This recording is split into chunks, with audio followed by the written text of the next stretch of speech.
ए भैया काहे उदास वाला हो? का कोही रे देखना बड़ी लाइन लागल बा। लाइन लगल बा तो दा ना तू है भिरिया में दल चढ़ा दो। उजा जल चढ़ता कि भांग चढ़ता? था बुझ गई नी यही से थावन में बाबा बाबुलाई लहलन। अरे तो एक कोनो उपाय बा?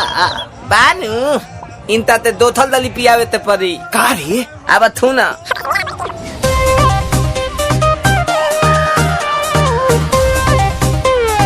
हर हर बम बम।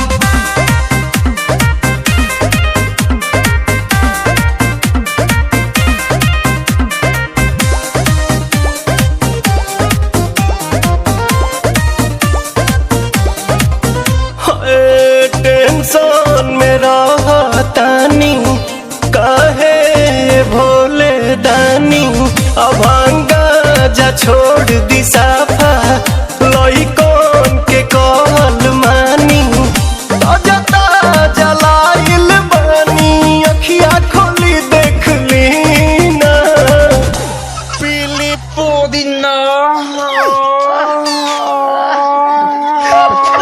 पुदीना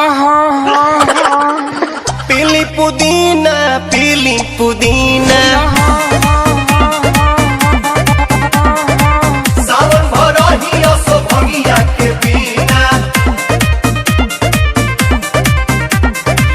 रे रबिया ना पिहन का रे? लोता ना भैया हम पियावा तनी। हाँ हाँ पिया।